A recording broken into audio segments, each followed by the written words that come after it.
क्या आप कभी अपने सपनों को पाने में असफल होने से डरते हैं? क्या आप आत्मविश्वास की कमी से जूझते हैं? तो सुन जोसेफ मर्फी की किताब अपने आप में विश्वास रखें का यह हिंदी ऑडियो बुक सारांश। इस किताब में वे आपको सिखाएंगे कि कैसे अपनी आंतरिक शक्ति को जगाएं और अविश्वसनीय परिणाम प्राप्त करें। क्या आप जानते हैं कि आप अपने विचारों से अपना भविष्य बना सकते हैं? जी हां, यह सच है। अपने आप में विश्वास रखें आपको सकारात्मक सोच की शक्ति का उपयोग करना सिखाएगा और अपने लक्ष्यों को हासिल करने के रास्ते में आने वाली बाधाओं को पार करने में आपकी मदद करेगा। आपने सुना होगा कि जिस चीज में आप विश्वास करते हैं वही आप बन जाते हैं। लेकिन क्या आप जानते हैं कि आप अपने विश्वासों को कैसे बदल सकते हैं और सफलता की राह पर चल सकते हैं? तो देर किस बात की, अपने हेडफोन मर्फी के साथ सफलता की यात्रा शुरू करें। जोसेफ मर्फी 20 मई 1898 में आयरलैंड के छोटे से शहर में पैदा हुए। अपने लेट टीन्स में वो यूएस जेब में सिर्फ $5 लेकर आए थे। अलग अलग जॉब्स करने के साथ साथ उन्होंने फार्मेसी पढ़ने के लिए एक स्कूल में एनरोल किया। अपने अच्छे दिमाग और सीखने की चाह के साथ उन्होंने क्वालिफिकेशन एग्जाम को पास किया और एक फार्मासिस्ट बन गए। जब यूनाइटेड स्टेट्स ने वर्ल्ड वॉर 2 में एंट्री ली तब उन्हें मेडिकल यूनिट में काम करने को कहा गया। उस समय उन्होंने धर्म में बहुत रुचि दिखाई और दूसरे धर्मों के बारे में बहुत ज्यादा पढ़ने लगे। अपनी पढ़ाई से जोसेफ काफी सारे एशियन धर्मों में रुचि रखने लगे और उनके बारे में गहराई में सीखने के लिए वो भारत आ गए। उन्होंने उन सारे धर्मों को उनकी शुरुआत से पढ़ना शुरू किया। बाइबल में जोसेफ का मतलब है अनुशासित या नियंत्रित कल्पना। ये दिमाग की बुनियादी सुविधाओं में से एक है। इसके अंदर आपके आइडियाज को असलियत में बनाने की ताकत है। कल्पना एक ऐसा साधन है जो कि महान वैज्ञानिक, कलाकार, भौतिक विज्ञानी, आविष्कारक और मिस्टिक्स ने उपयोग किया है।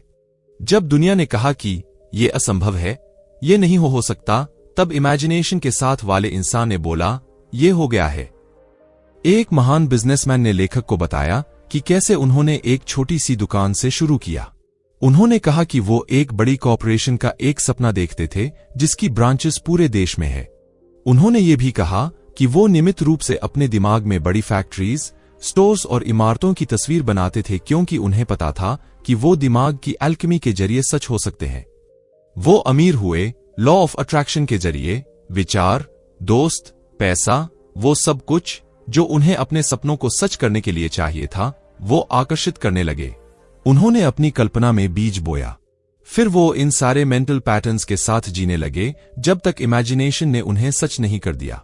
एक चीज जो लेखक को अच्छी लगी जो इस बिजनेसमैन ने कही थी, अपने आप को सक्सेसफुल इमेजिन करना फेलियर को इमेजिन करने जितना आसान है, लेकिन कहीं ज्यादा इंटरेस्टिंग है। इमेजिनेशन के ऊपर बहुत सारे कलर्स के कोटिंग होते हैं। कोटिंग का मतलब है साइकोलॉजिकल कवरिंग। आपके साइकोलॉजिकल कपड़े हैं मेंटल एटीट्यूड, मूड और फीलिंग्स जो आप एंटरटेन करते हैं। आपका दोस्त जो गरीब है, आप उसे अमीर देख सकते हैं। आप उसका चेहरा खुशी से खिला हुआ देख सकते हैं। जब आप कोई भी विचार या इच्छा कल्पना करते हैं तो ये उसे सच बना सकती है।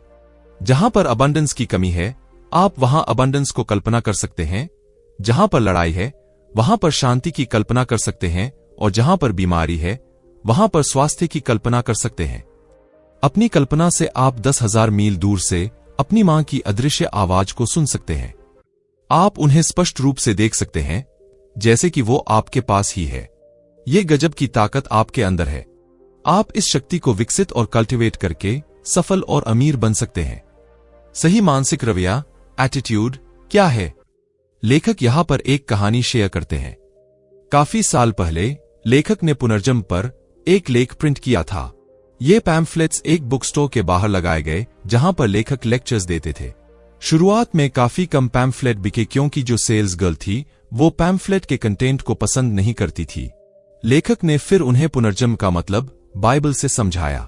वो सब कुछ समझ गई और बुकलेट्स के बारे में उत्साही हो गई और लेखक के लेक्चर खत्म होने तक वो सारे बिक गए और लेखक ये देखकर हैरान रह गए। ये एक सही मेंटल एटीट्यूड का उदाहरण है। संक्षेप में, आपका रवैया क्या है? अब अगर आपका रवैया सही नहीं है तो आप उसे ठीक कैसे कर सकते हैं? चलिए देखते हैं कि आप ये कैसे कर सकते हैं। सही मानसिक रवैया, एटीट्यूड का विकास। आप एक सही मेंटल एटीट्यूड तब डेवलप कर सकते हैं जब आप ये महसूस करते हैं कि कुछ भी बाहर का आपकी मर्जी के बिना आपको परेशान या चोट नहीं पहुंचा सकता, आप ही अपनी दुनिया के एक अकेले विचारक हैं और आपको कोई भी गुस्से में या दुख में आपकी मर्जी के बिना नहीं भेज सकता। ये जाने कि आप अपनी सोचने वाली दुनिया के मास्टर हो। इमोशंस थॉट्स को फॉलो करते हैं, इसलिए आप अपने ऑर्बिट में सुप्रीम हो। क्या आप दूसरों को खुद को प्रभावित करने देते हैं? क्या आप अखबार की हेडलाइन या फिर लोगों के मजाक से परेशान हो जाते हैं? अगर ऐसा है तो आपका रवैया गलत है और आपको इसे बदलने की जरूरत है। क्या आप दूसरों की बुराइयों के बारे में सोचते हैं? अगर हां, तो आपके अंदर जो इमोशन क्रिएट होते हैं उसे नोटिस करें। वो नकारात्मक होंगे और आपकी सेहत और समृद्धि के लिए खराब होगा। चलो कल्पना करो कि दूसरा इंसान मतलबी, झूठा है और तब उस भावना को नोटिस करें जो आपके अंदर उत्पन्न होता है। अब स्थिति को उल्टा कर दें और उसी इंसान को सच्चा, सिंसियर और प्यार करने वाला इमेजिन करें और फिर जो आपके अंदर इमोशन जनरेट होता है उसे नोटिस करें। क्या ये पॉजिटिव है? तो फिर क्या आप अपने एटीट्यूड के मास्टर नहीं हो? असलियत में पूरी बात की सच्चाई यह है कि आपकी जिंदगी के प्रति रवैया इस बात से तय होता है कि आपका भगवान के प्रति क्या नजरिया है। अगर आपका नजरिया है कि भगवान स्पिरिचुअल पावर है और वो आपको हमेशा रास्ता दिखा रहे हैं और आपको अमीरी की तरफ लेकर जा रहे हैं, तब आप दुनिया को एक पॉजिटिव और अफर्मेटिव तरीके से देख रहे होंगे।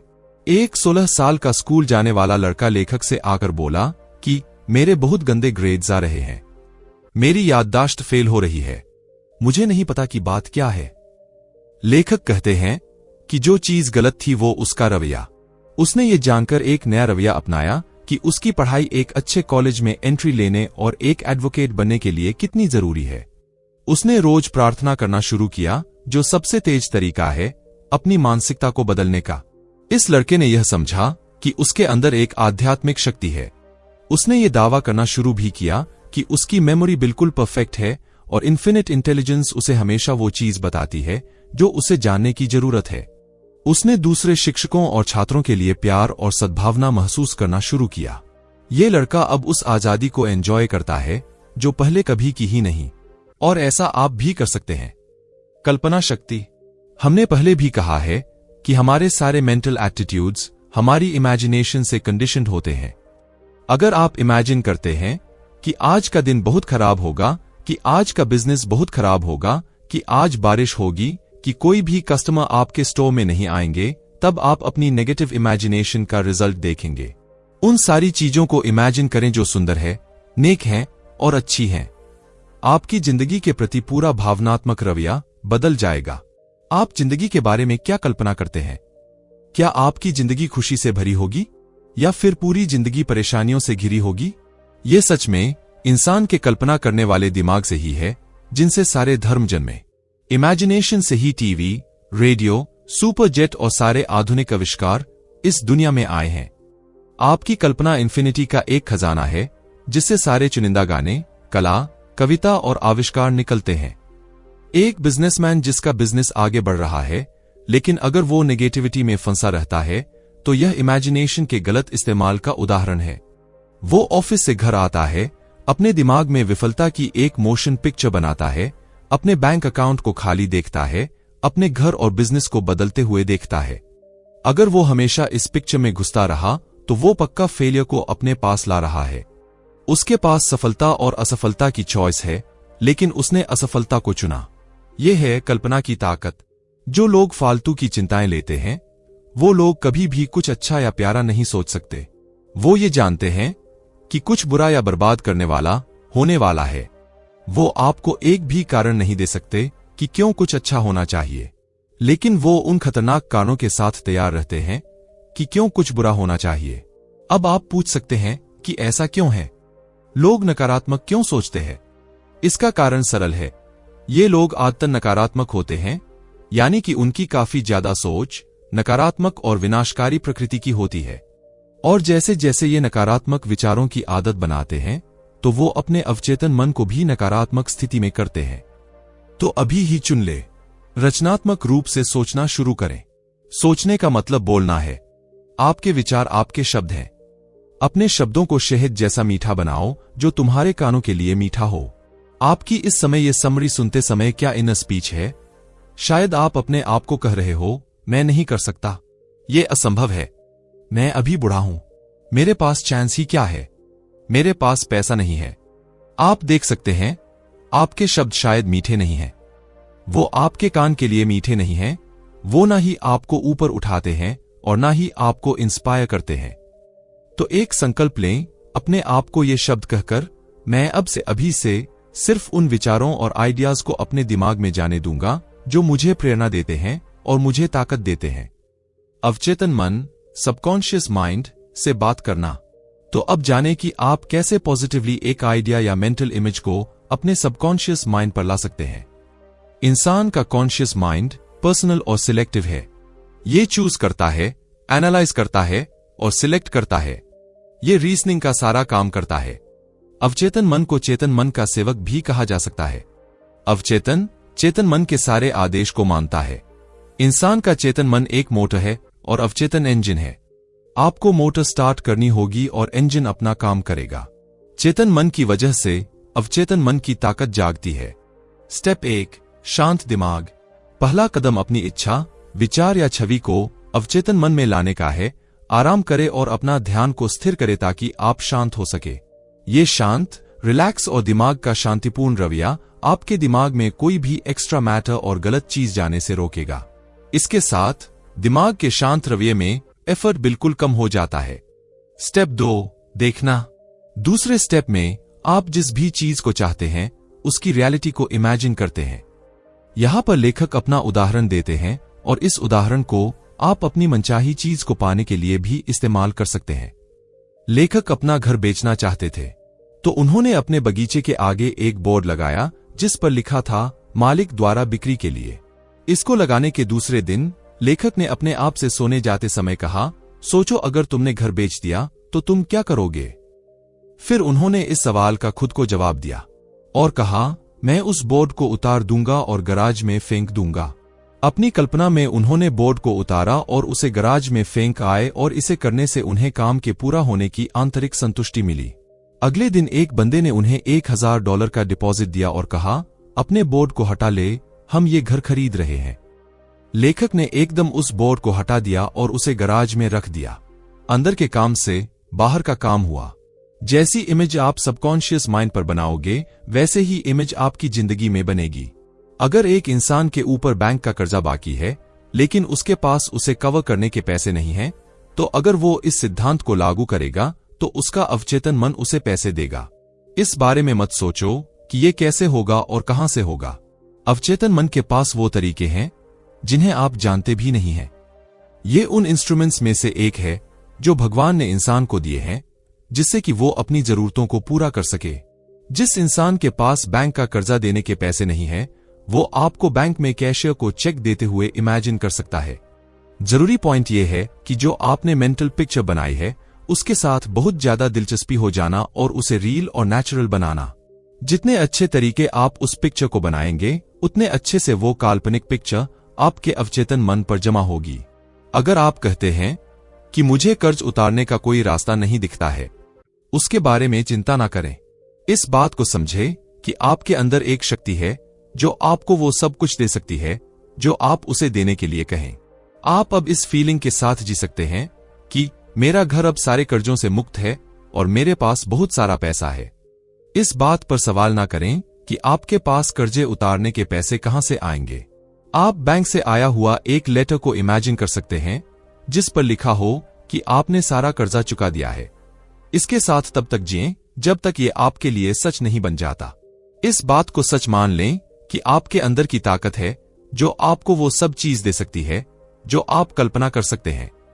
एक और जरूरी बात यह है कि दिन में खाली बैठने से, दिन में सपने देखने से या सिर्फ कल्पना करने से जो चीज आप चाहते हैं वो आपके पास नहीं होंगी। आपको असल में इस बात पर विश्वास करना होगा कि आप एक दिमाग के कानून को संचालित, ऑपरेट कर रहे हैं। जानिए आप क्या चाहते हैं। सबकॉन्शियस माइंड आइडिया पर काम करेगा क्योंकि आपके पास जो चीज आप चाहते हैं उसका एक क्लियर कट कॉन्सेप्ट है। अपनी मनचाही चीज के पूरे होने का स्पष्ट रूप से कल्पना करें। अवचेतन मन एक फिल्म है जिस पर पिक्चर को इंप्रेस किया जाता है। और फिर अवचेतन मन उस पिक्चर को विकसित करता है और आपकी असल दुनिया यानी कि मटेरियल फॉर्म में भेज देता है। एक इंसान जो विश्वास का मेंटल एटीट्यूड रखता है वो जिंदगी में सफल होता है। जो इंसान उदास रहता है वो अपनी जिंदगी में असफलता को आकर्षित करता है। इसीलिए विश्वास का मेंटल एटीट्यूड बनाए।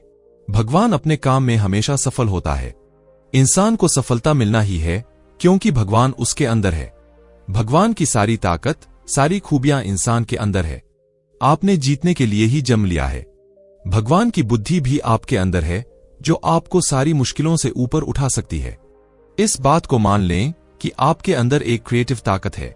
ये ताकत आपके विचार पर रिस्पॉन्ड और रिएक्ट दोनों करती है। अगर एक इंसान असफलता के बारे में सोचता है तो फेलियर का ख्याल और असफलताओं को आकर्षित करता है। इसलिए हमेशा पॉजिटिव सोचे और बोले। लेखक का एक बिजनेस फ्रेंड जो कि एक वक्त पर दर्जी थे, उन्होंने एक बात लेखक से कही कि मैं सिर्फ ऐड करता हूं, मैं कभी सब्ट्रैक्ट नहीं करता।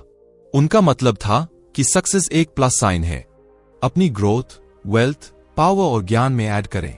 आप अपनी जिंदगी में ऐड करते हैं उन सारी चीजों को इमेजिन करके जो सच्ची और प्यारी है।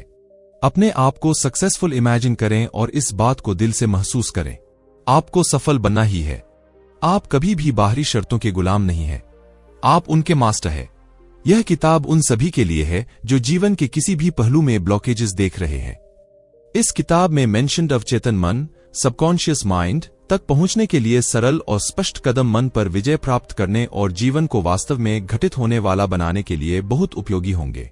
कुल मिलाकर किताब उन सभी के लिए एक उपहार है जो अपने दिमाग को डिकोड करना चाहते हैं और अपने विश्वास प्रणाली, सिस्टम को मजबूत करना चाहते हैं और अपने सपनों का जीवन बनाना चाहते हैं। दोस्तों, आपको ये बुक कैसी लगी और आप कौन सी बुक सुनना चाहेंगे, हमें कमेंट में जरूर बताएं। धन्यवाद।